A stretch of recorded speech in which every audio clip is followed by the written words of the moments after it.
Well, welcome everyone, whether it's morning or afternoon or evening your time. We just really want to say hello and thank you for joining us in unlocking the mystery of the deep through science. I'm Aulani Wilhelm. I'm the Senior Vice President for Oceans at Conservation International. And I'm really truly honored to be here moderating this fantastic panel of ocean scientists and caregivers. This panel is timely. Not only is it the week that we're really celebrating our world's oceans, but it's also that the Schmidt Ocean Institute and Boston University have organized a month-long deep sea research expedition to the Central Pacific Ocean. And it launched just a few days ago and is going live. This research is already uncovering things that we don't know about the deep sea. And that's really the cool thing, is that every single time we look and we have the ability to go deep into places that have yet to be explored, we find new things. So little of our ocean, of our deep sea ocean, is really known.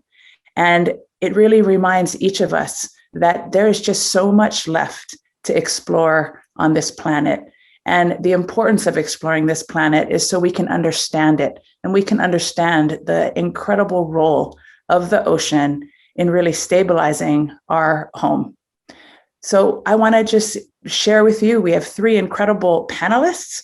The first is Lily Brechtfield-Kumke. She's the director of the Phoenix Islands Protected Area Trust. And she's going to talk about the importance of ocean protection and management for scientific discovery. We also have Dr. Randy Rochin, who is a research assistant professor of biology at Boston University. Her topic, as she's on board that research expedition I just talked about, is not surprisingly deep ocean exploration, where she's going to talk about just how important that is. And we also are honored to have Professor Peter Ng-Ki Lin, who's head of department of the Lee Kong Chian Natural History Museum and National University of Singapore.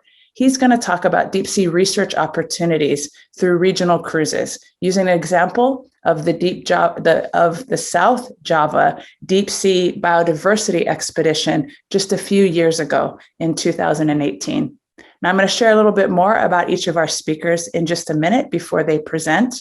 But before I do that, just a bit of housekeeping. We just wanted to ask everyone if you could remember to please mute yourself, and if you can share your screen and your camera, but maybe after the presentations. And you might want to click that button at the top that allows you to see both the screen and the speaker, and choose that speaker view so you can see the person and you can also see their slides that are going to really enrich the discussion here. But of course, I'm sure there'll be an unmute button or a mute button. That's wrong, because under COVID, it just wouldn't be a real panel if something like that didn't happen. So we really thank you in advance for your patience with any glitches that we might experience throughout this live panel. So before we begin, the ocean is really the origin and engine of all life on the planet. You probably know that, and that's why you've joined us. You know how important it is, and you also know probably the mystery of the deep sea, but are interested in learning more. We know it holds abundant ecosystems that are vital to carbon sequestration, to nutrient cycling, to fisheries. And these still have much left to explore, but we are sure that in addition to those benefits and those services that the deep sea provides, they also undoubtedly possess more science, wealth, and incredible benefits to humanity and the planet that we have yet to uncover. Ocean science really includes the exploration of the deep sea.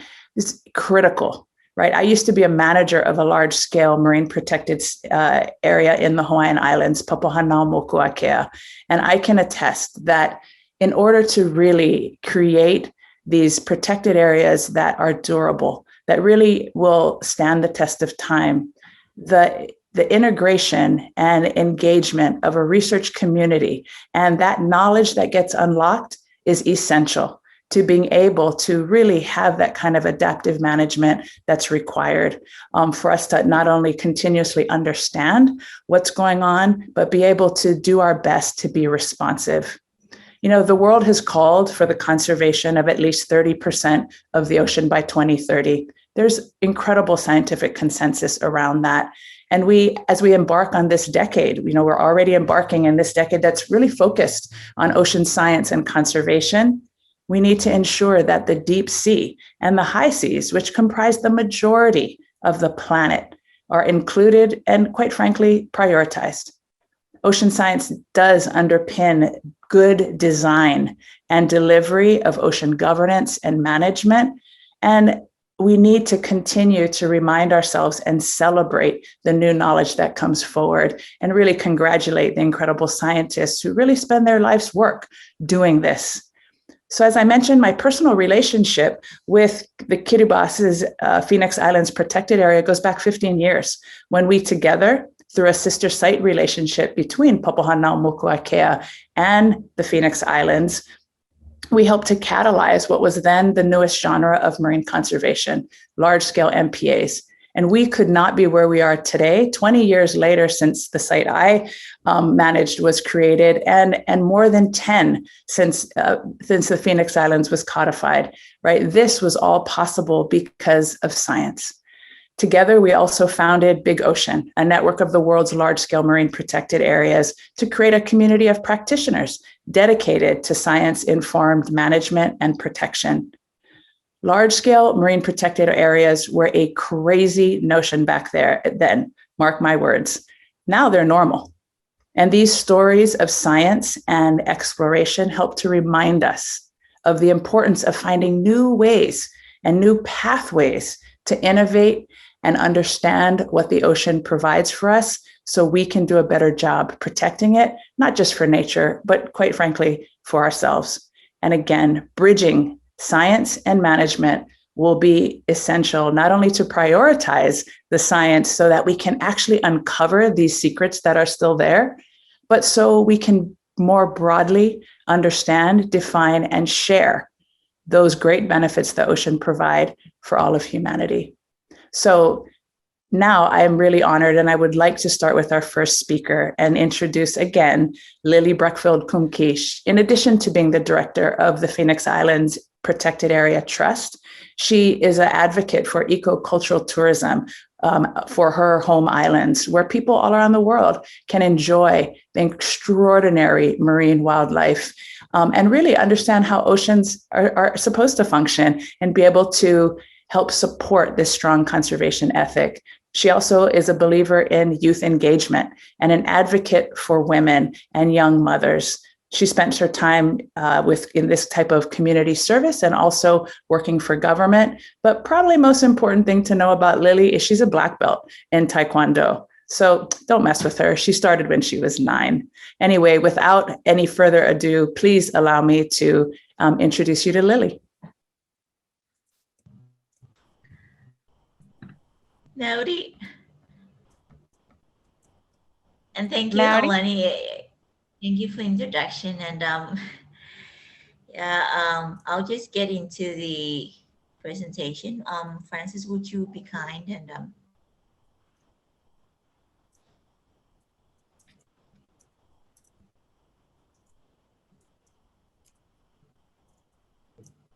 okay.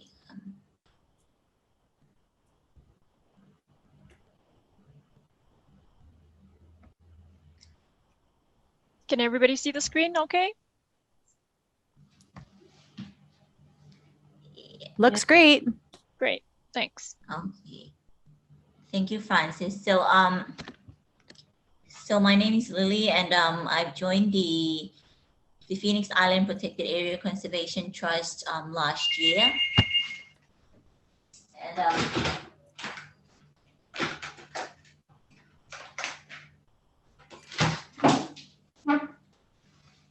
so I'm just I've just joined the team September last year. So this I haven't I'm still learning about the Phoenix Islands and the ocean conservation, but I'm very proud to know that there's a lot we can learn from the ocean, even though we as Pacific Islanders, we've been taking advantage of our ocean and resources. So I'll just go to the next slide.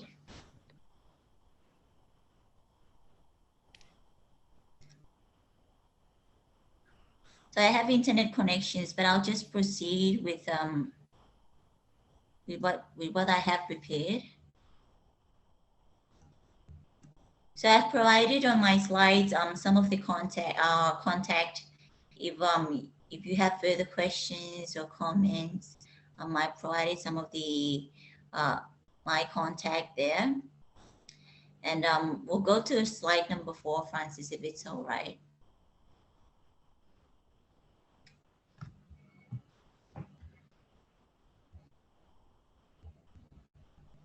So what is PIPA and where is PIPA?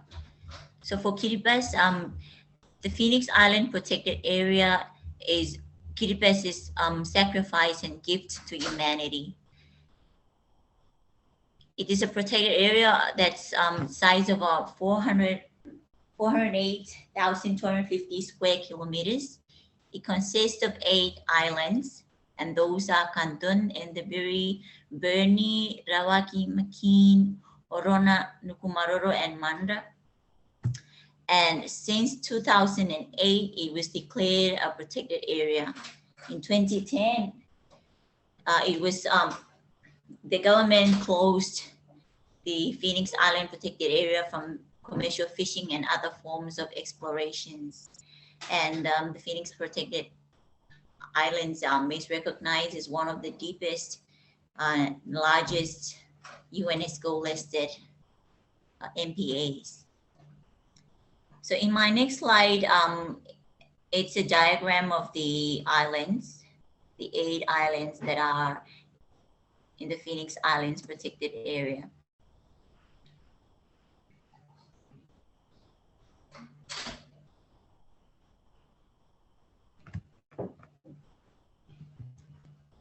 Yeah, so moving on to slide number 6.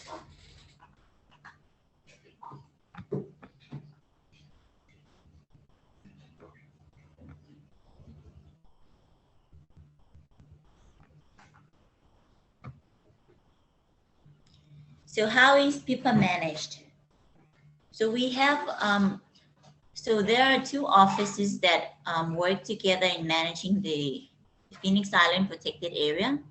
We have the Phoenix Island Protected Area Conservation Trust Office, and that's my office. And we are the financial arm that seeks funding to develop and maintain conservation efforts in PIPA.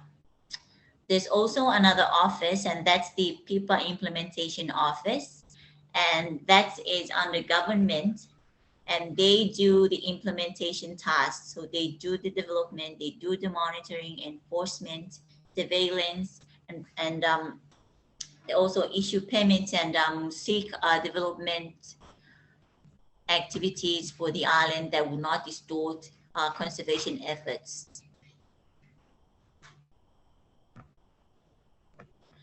So, so PIPA is recognized as an experimentary model of international cooperation, coordination, and collaboration in marine protection and conservation. So slide 7 is the structure of the 2 offices that manage the Phoenix Island Protected Area. So moving on to slide number 8. And this is the big question. So why protect PIPA? So the Phoenix Islands is comprised of island archipelago and ocean wilderness area of immense global value. It is inhabited, so coral reef systems are intact, and we have beautiful coral reefs. I've never been to PIPA, but I've seen pictures, and I'm grateful, and I wish to have first-hand experience to see the beauties of the underwaters.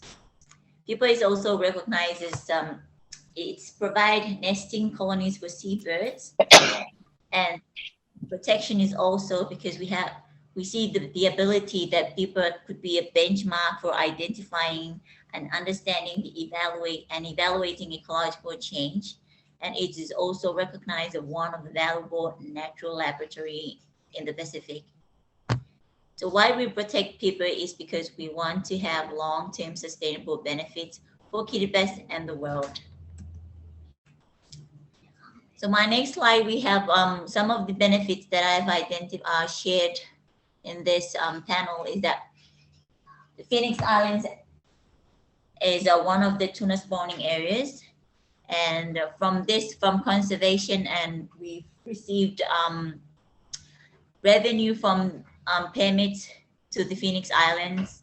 And we've also have in-kind benefits and support from our colleagues and partners through research, scientific exchange, and student opportunities. We also get endowment fund from the conservation, and we also have managed to successfully eradicate invasive mammals from 3 of the 8 islands in the Phoenix Islands.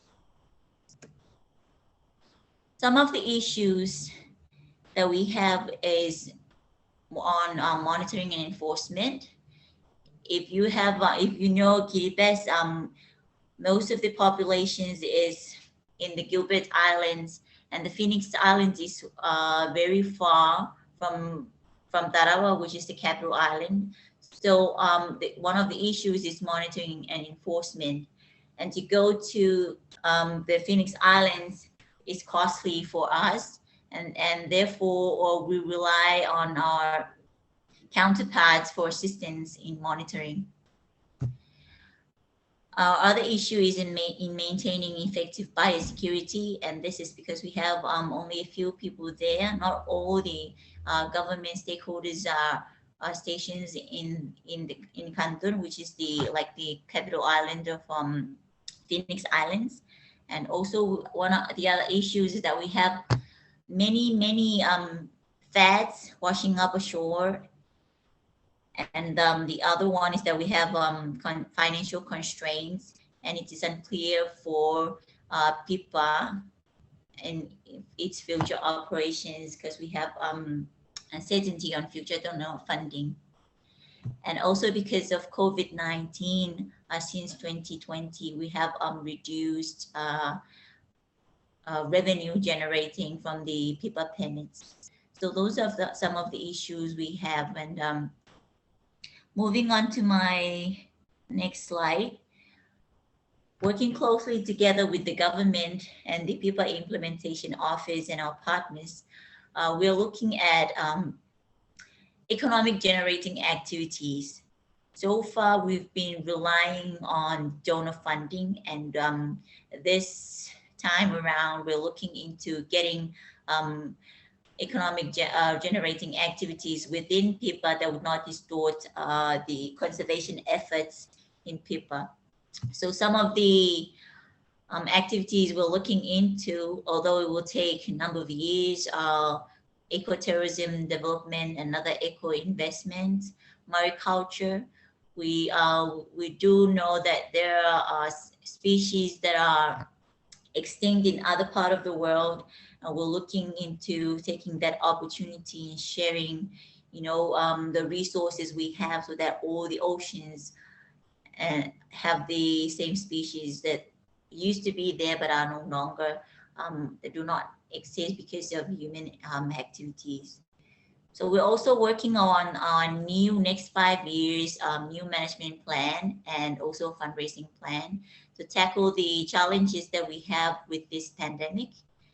And also we're focusing on maximizing capitalization of the PIPA endowment so that we can have sustainable operations over the years.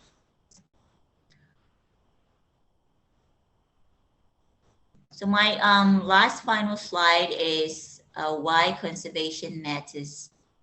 So personally speaking, coming from an island that has a vast ocean, I tend to call it that we are an ocean state. And because we grew up swimming in the sea, seeing the oceans rush to the shore, we know that system of life in the Pacific Islands is all about land and sea. So conservation really matters because we depend on our resources from the ocean. And I think all Pacific Islanders, since we are connected by the ocean, we should understand our role and the importance of conserving our natural resources. As Alani said, oceans are critical organ of the body of the planet. So it is important that we restore ocean health, as the ocean provides us with many benefits, such as it consists 50% of the air we breathe. It also can regulate climate change, reduce the impact of climate change, and it is also our main source of food and income revenue. So we hope that we see that conservation will give us hope and sustainability and economic resilience against all the odds and challenges that will come ahead of us.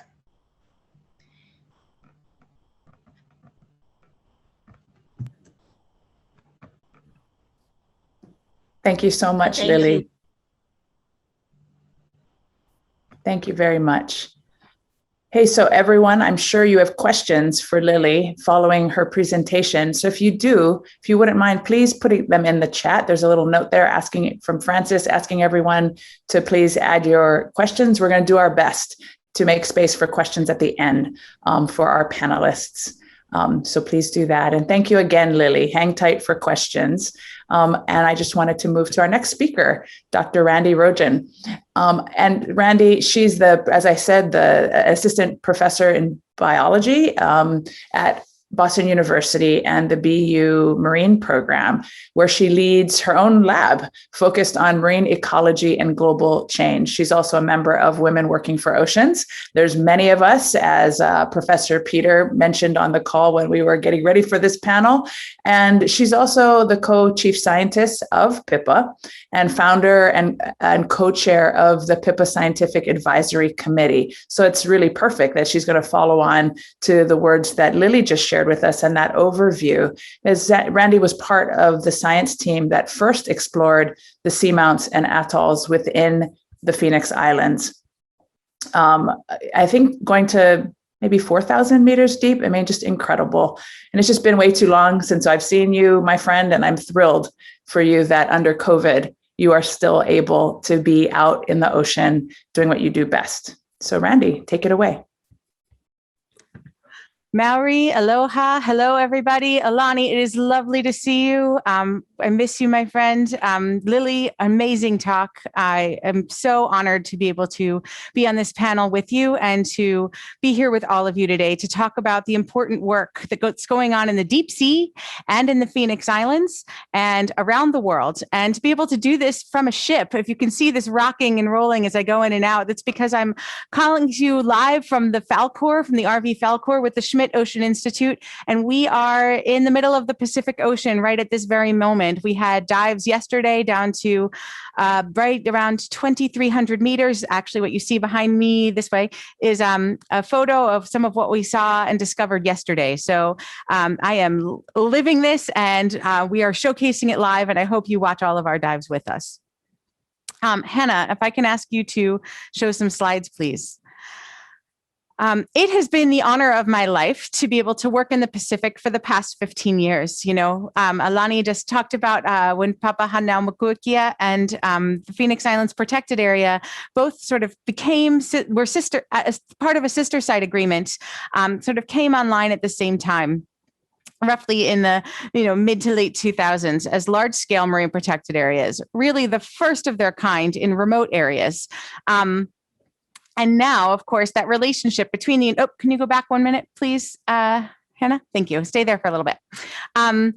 And now the relationship between Kiribati and the United States is even closer, as the United States has designated the Pacific Remote Islands Marine National Monuments, including the Howland and Baker units of the monuments, which are really right next door to the Phoenix Islands Protected Area.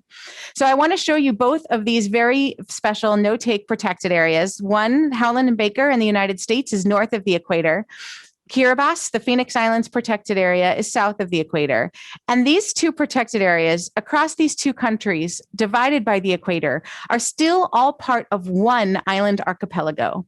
And you can see as you look up and down this, if you just look at where Howland and Baker is and follow the line south, you'll see an underwater mountain chain that runs all the way through Pippa. And this, to me, every time I look at this map, showcases how important it is to have connections and to have international collaboration, because the seas and the oceans don't have boundaries, right? Here are two countries and two different protected areas, the equator, and yet one island archipelago. So we're headed there right now at this very moment. But yesterday we were here in this particular spot. So you can kind of see where I am on a map right now.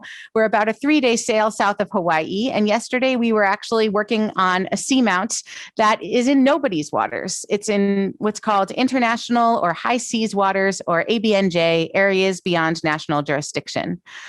We were on an island.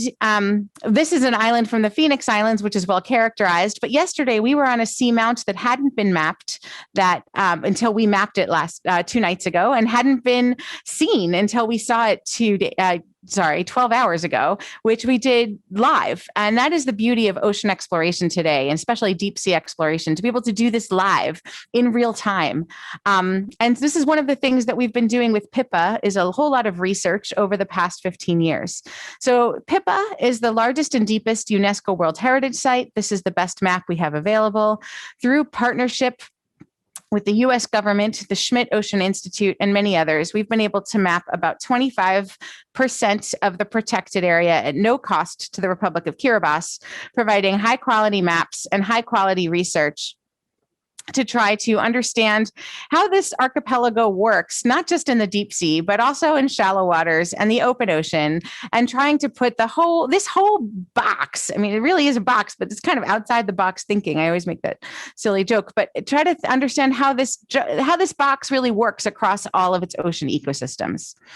So one of the things that's really been important for me as we explore the deep sea in Pippa, and as we explore the deep sea in other parts throughout the Pacific, is trying to do this not just as, I'm a scientist, right? But not to treat this as a clinical project where we go in, we ask a question, we do some scientific experiments, and we leave. But it's to do this in collaboration and partnership with the countries where we work. And to that end, even though I'm working in no-take protected areas with no people who live there, we always try to do what we call bring Pippa home, which Pippa, the Phoenix Islands protected area, right? Bringing it home means bringing the research that we do to the archipelagos neighbor, which house all the people, which are neighboring, but are 1,000 miles away in either direction.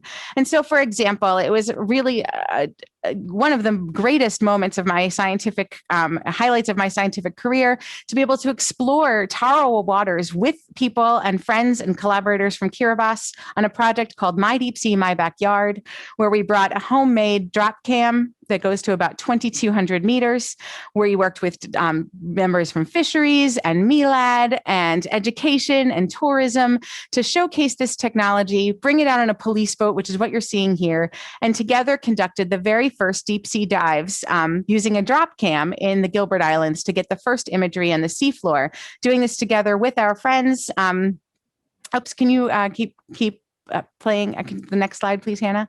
And showing everyone how to use the technology. Click, please, how to analyze the data.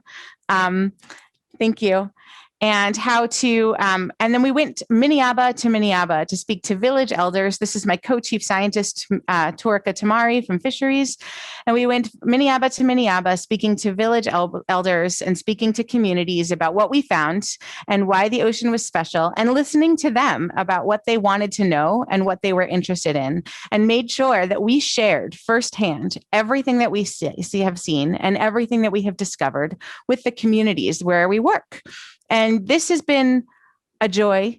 It's been a pleasure, and it's been important, because to protect the oceans, especially to protect the remote oceans, we need the people of in countries to explore together and to be, they are stakeholders, but not just in name, truly stakeholders. And so to do this together is very important. We have toured schools, and this, we'll pause on this slide for a moment. This one is very special. This one was the very first deep sea dives that we did in the Gilbert Islands with this drop cam. We came wet right off the boat. This is my laptop. We were speaking to a community of people in South Tarawa, and we were my student was downloading the pictures and the images off the camera, put them in the deep sea, and these children, before me, before the scientists, were the first people to see what lived in the deep waters of the Gilbert Islands in Tarawa. And so we are so, every time I look at this picture and I see these faces, I'm inspired about what the next generation can do for the oceans and about how we as scientists can work with people to protect the oceans. Next slide, please, Hannah. So this is Aaron Tace. He came with us on board the Falkor last time we went in 2017. And now we have on board with us Anamere Tanaba, who is here exploring with us. She's in the other room getting some work done, processing some of the footage from our dive last night. Could you click through a few more, please, Hannah?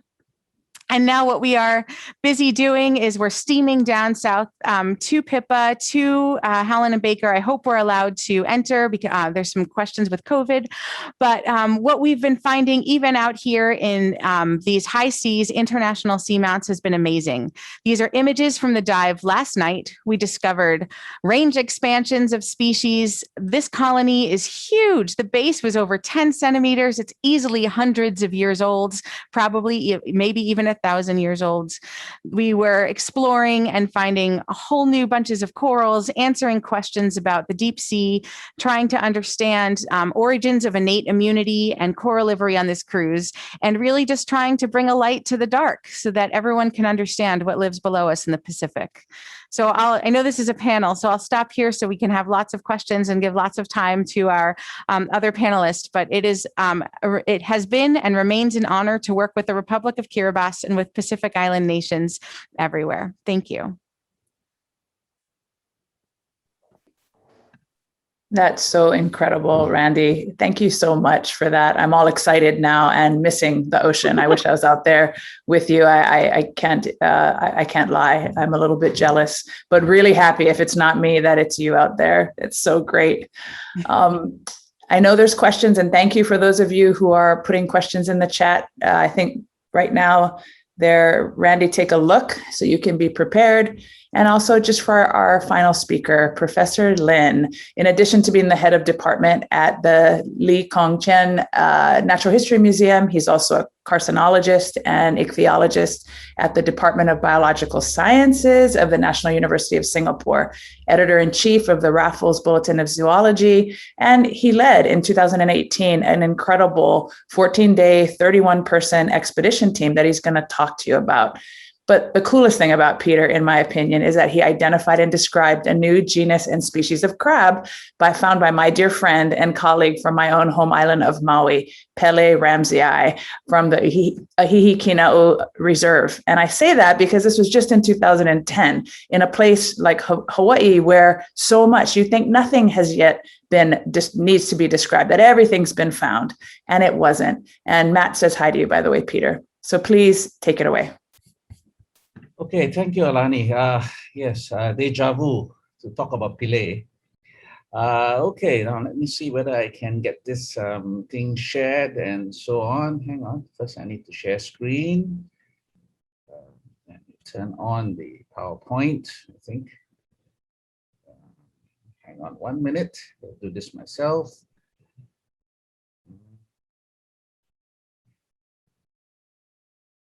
Oops. Let's try this again.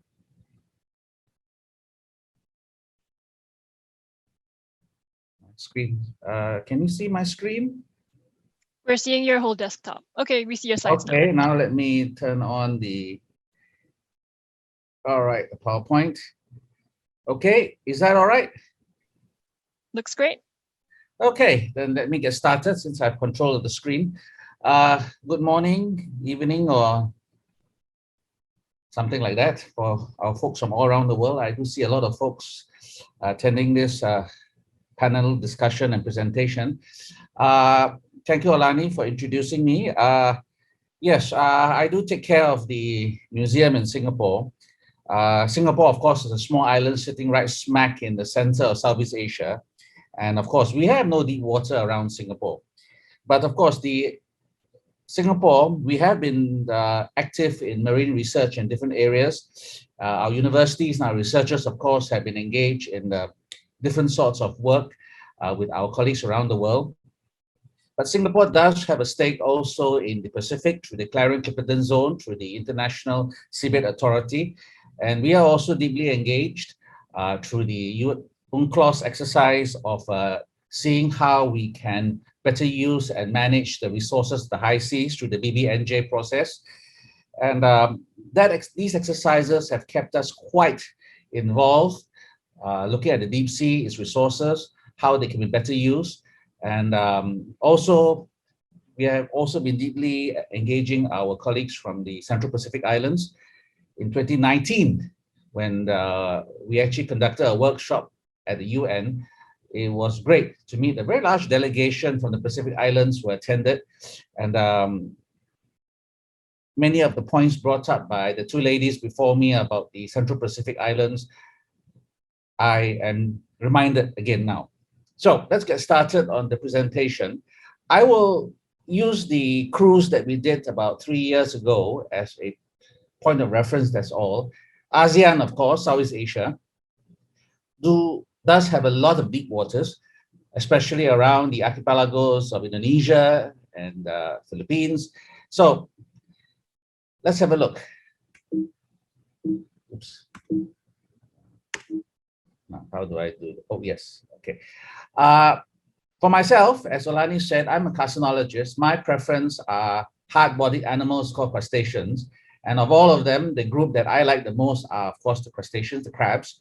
And I've been working on them for most of my lifetime. And over the last 30-odd years, I've developed a very strong connection with my friends in Paris and Europe. And of course, the French have been engaged in very substantial deep water expeditions around the Indo-West Pacific. And of course, as a crab person, I've had a chance to look at much of the material from these expeditions, as well as join them for some of these cruises where we picked up lots and lots of cool stuff. And so if you look at the deep sea fauna as a whole, right, and you're looking at animals below 200, usually the most interesting areas are 800 to 1,200 meters for arthropods, you'll find that the number of unknown species there is simply huge. The cruise that we undertook in 2018 was something we decided to do with our Indonesian friends. It was a university exercise together with our colleagues in Indonesia at LIPI, their research institute, their federal research institute, as part of a bilateral program between our two countries. And one reason why we did this cruise was because almost all cruises of a large nature, especially if we're looking at deep sea, involves a substantial amount of logistics and planning. And within the Southeast Asian countries, normally we do not do deep water cruises by ourselves. We hitch a ride with other countries which launch cruises here. We join them, we learn. And my Indonesian colleagues and I decided that it might be fun to actually plan one for ourselves and see what it's like. We chose Southern Java for a very simple reason. Well, for several reasons. One was that it's actually quite close to Jakarta, so sailing time would be reduced. But as we looked at the history, we found that actually Southern Java is actually poorly surveyed. And most of the maps of the deep waters there were actually obsolete. And when we put the expedition together, it was a challenge, of course. And we actually surveyed depths, anything from a couple hundred meters up to 2,000 plus, right? Of course, if you look at this map, south of that would be the Java Trench. It goes down several thousand meters. We didn't go that deep, right? Because we were actually interested to try to get larger animals and see what the diversity there was like. The two chief scientists for this cruise was myself and my good friend, Dr. Rahayu, this smiling young lady on the left-hand side. And together, we actually rustled together a team of Singapore scientists together with Indonesian scientists and some friends from other countries to join us for a 14-day cruise. The cruise was funded basically by the two countries and with a lot of philanthropic money. And of course, for deep sea cruises like these within Southeast Asia, we have to rely on external sources of funding generally in order to do these sort of surveys. In a nutshell, the cruise basically collected lots of stuff. And I will use this slide here not just to emphasize so much of what our cruise collected, but the fact that the deep seas, not just in Southeast Asia, but throughout the world, is actually very, very poorly studied. There's a lot of talk about how many new species are found in rainforests, in coral reefs, mountains, and sure, there are a lot, right? But people tend to forget that 3/4 of the planet is water. And most of that water is not shallow water. Most of that water is what we would consider deep, far below 200-300 meters, some of it going down to several thousand. And most of these deep water areas have barely been surveyed. And the number of new species, number of species that we will find there will actually blow your mind. And the logistics and the work involved in surveying these areas is immense. The deep sea is being used or going to be used for a multitude of purposes. It has been used for a long time in some areas for oil and gas exploration. It is being used by the fishery industry. We now know there are deep sea resources of shrimps, fish, and other resources that we will tap. Sometimes these fishery practices, or very often these fishery practices are destructive. Very often we don't know what's even down there. And as we start using the deep sea for more and more things, there's been a lot of talk about deep ocean mining. There's been a lot of talk about using the deep sea as a carbon sink and using the deep sea for a multitude of purposes because there's so much of it. And the challenge therefore comes is, how on earth do you manage an ecosystem like that when you actually don't really know what are the key elements living in the deep? The lovely thing about doing deep water research, as I did with my Indonesian and Singapore colleagues and students, is the biodiversity there is in a league of its own. The fauna there is essentially alien. I use the word alien because most of us have never seen it before. And when we bring it up, it's hard to believe that it exists. And I think the excitement of seeing something that nobody has seen before, not just rare species, but a lot of new species as well, is actually a wonderful experience to enthuse the new generation of why they need to discover and therefore to protect. The deep sea cruises I've done, Indonesian is one of them. I've joined cruises with our French, Filipino, Taiwanese, can't remember how many other colleagues, all right, Vanuatu.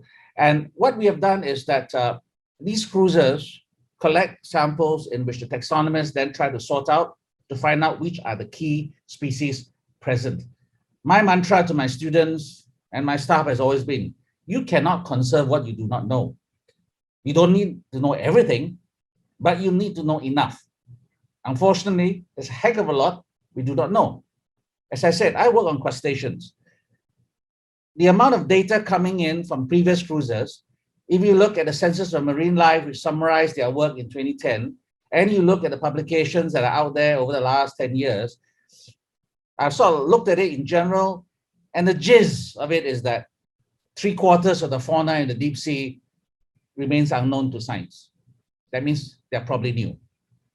Our discovery rate of new animals varies between 10 to 20% a year. Most of it is focused on larger animals. There's a lot of smaller things there, from the worms to the nematodes, not even talking about the microbes, that we have actually no idea what on earth they are. And yet, we are starting to use it, we are planning to use it, and therefore, this is something we'll have to quickly sort out as soon as possible. How can we explore more of our depths, more of the benthos, more of seamounts, so that at least we have some sort of understanding what is down there. I see these two young folks, cradling a giant isopod, right? We found one in southern Java, which we named Bathynomus raksasa. It's only slightly smaller than the one you get in the Caribbean, one of the largest isopods in the world. And to think something that size sits in southern Java, unknown to the Indonesians for decades. Surprised us, surprised them. And this is something that I think more countries will have to do. For the Pacific Islanders, this is something they will have to engage with the rest of the world to see, to better understand what are the deep sea animals, resources that are present in their waters. I'll end my slide to close the loop. In the mid-1990s, when I was visiting my old friend Lou Eldridge in the Bishop Museum, he showed me some nice, cool deep water crabs, including this one, collected by the Americans from Canton Island. Sorry, Lily, I spelled it with a C in those days. It should be a K, I know. And when I looked at it and Lou showed it to me, hey, it was new to science. This is a guy that's about 3-4 inches across the shell, right? He straddles the palm of a hand, he would spread out his legs, and it was new to science, and it's deep water. I looked at the amount of data on deep water crabs from Kiribati, Phoenix Islands, and so on. The number discovered in the last 20, 30 years, this is the only one. Are there more? Of course there are. But this is the kind of challenge facing taxonomists and deep sea explorers. We have an awful lot to do. And unfortunately, I fear we're running out of time. All right, thank you, folks. I conclude my talk here. I need to end. All right, Olani, back to you. Thank you, Peter. Thank you so much, both for the passion, but also for, I think, that sobering challenge you left us with, right? That we might be running out of time. So what do we do? And maybe I can kick off the questions. These have been great presentations, so we don't have a ton of time for questions.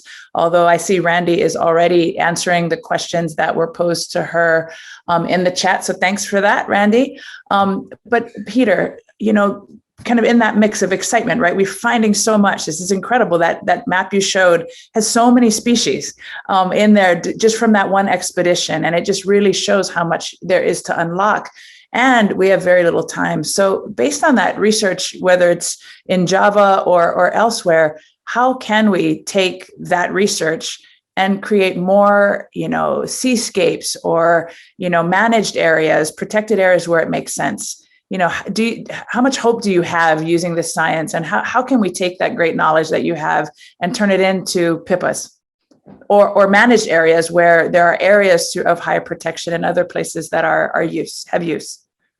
Well, the challenge of course, managing and protecting deep sea areas is something that is a bit hard to do because it's something that people can't go up close to. It requires a lot of gear, a lot of equipment. It requires a lot of high tech in order to implement this. There are a lot of lessons I think we can learn from the people that are doing stuff on land, right? CI, I know you've got very cool programs on all sorts on land, in forests, in reefs, and part of conservation is very visual. We have to tell people what are the cool animals that are present there, share with them what is there, let them get as up close as possible, right? And of course, that's a bit more difficult with deep sea. So we have to use images and video as best, right? But the challenge is to basically to be able to share with the community that the deep sea is not a desolate, boring place. There are a lot of strange animals down there, many of them endemic to particular seamounts or basins, and there's a lot of endemicity out there. People also have this illusion that because it's the wide open ocean, everything found in Phoenix should be found in Caledonia, should be found in Indonesia because the waters are all connected, and that is basically rubbish, right? The oceans with their basins, their seamounts, and all their convoluted landscapes are just as complex as those on land. We have endemicity on a high level. We have a lot of unique animals found in only certain areas, right? And of course, they need protecting. And this knowledge can be converted into something very important because this is the knowledge you will use to try to persuade the fisheries people not to indiscriminately trawl. These are the knowledge you will use for environmental protection when you try to legislate and manage the people who are going to mine. This is the same knowledge you will use if people want to go and drill for gas. And generally, when I speak to some of them in the old days, they'll say, all right, don't worry, the deep sea, there's not much life down there. I can do what I want, right? And we have to take this knowledge from the surveys that we do and put them in front of them and says, nope, there's actually this cool animal, this cool fish, this cool crab that's found only in that seamount. And for God's sakes, you have to be a bit more careful about what you're doing.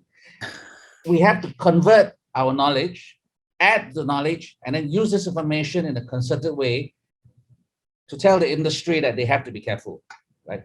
We must not let happen in the sea what we have done on land. It's, sometimes some of these folks in the deep sea look at the areas like, what do you call, cowboy country. I can do whatever I want because nothing is known, not much is known. It's basically no man's land, so I can do anything we want. No, we can't do that, right?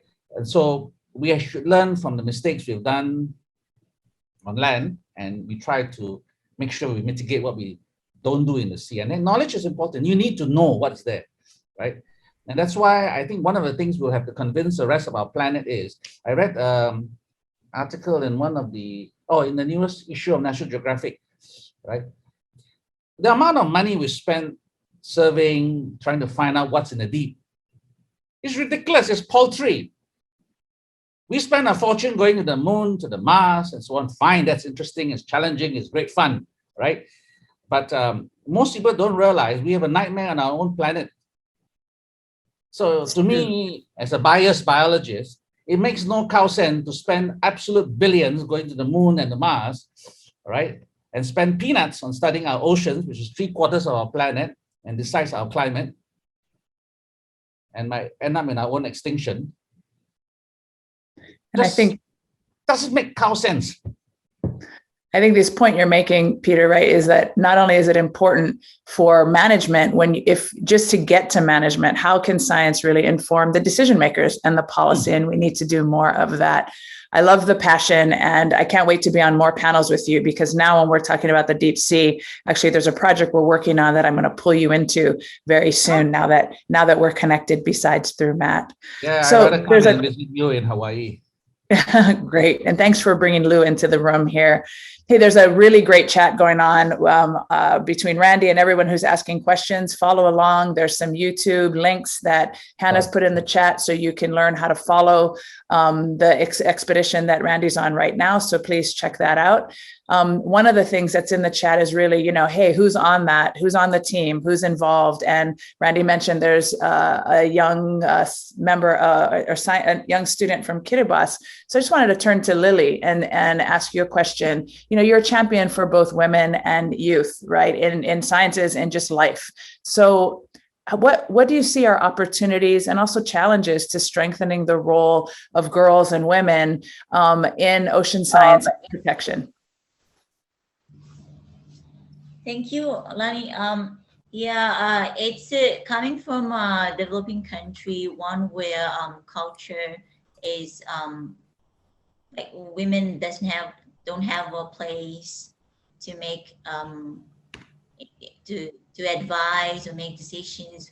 We grew up in an environment where we are the backbenchers. We sit at the back and the men get to sit under the maniaba and make decisions, and they don't even, at times, don't even seek if we have inputs to the decisions.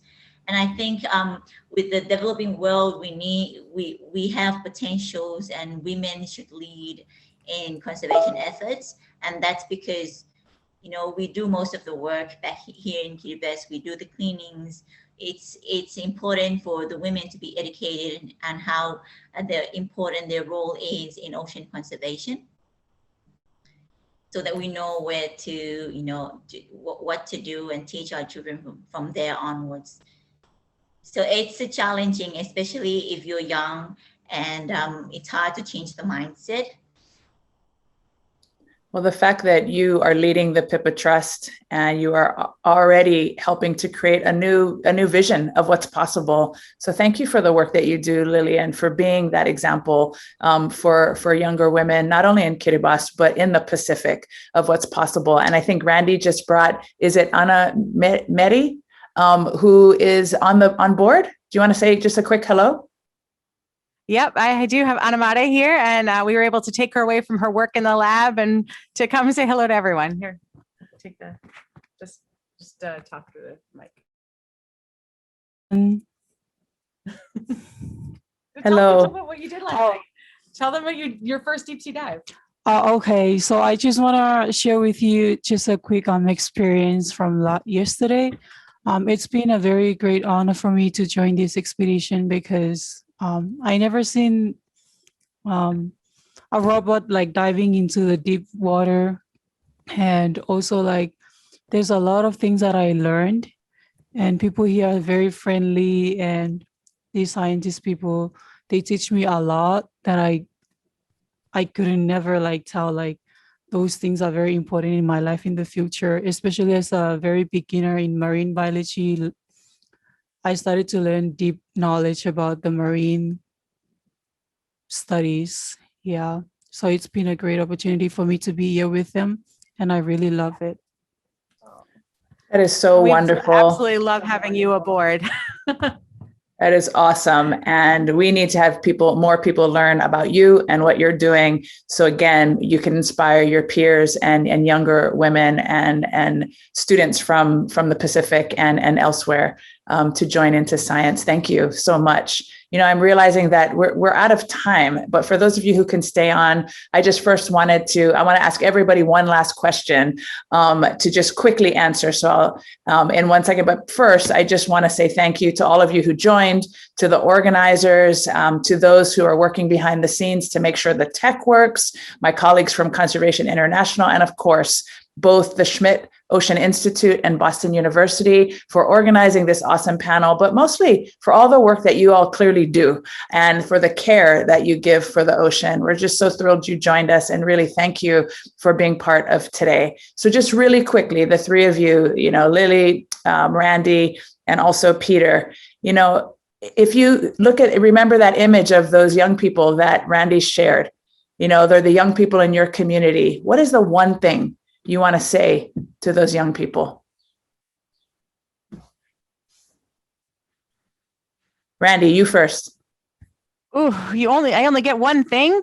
That's not fair. I'd say luck favors the prepared. And I say this not only because I've just been thinking about this a lot, but you know, we've all just had to count on a whole lot of luck this past year due to COVID and a lot of other things. And I think we're all really lucky to be able to be on this call.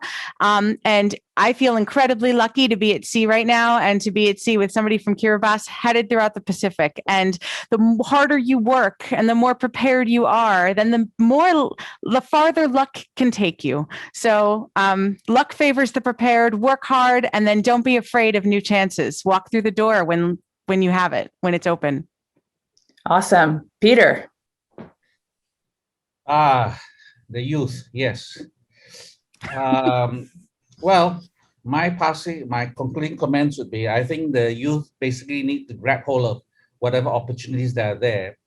And I think the Pacific Islanders and all the countries which have all these wonderful waters around them will have to work with the developed countries to train up the capacity and take custody of their waters and better use them. But that being said, I think one of the things I'm sensing is that the older folks, they might be passionate, they might be full of ideas. Unfortunately, they suffer from the one big malice is that they're old and they will not suffer the consequences of what is to come. Mm-hmm. I think the young have to take control. They have to work across borders beyond their own island states, their own countries. All the young will have to unify basically around the world and convince most of their leaders, which are mostly older people, and they have to take their fate back into their own hands. I know it sounds like a rebellion call, but it's not. But the point is, they are the ones that are likely going to have to suffer the nightmares that will have to come. The older generation can talk about it.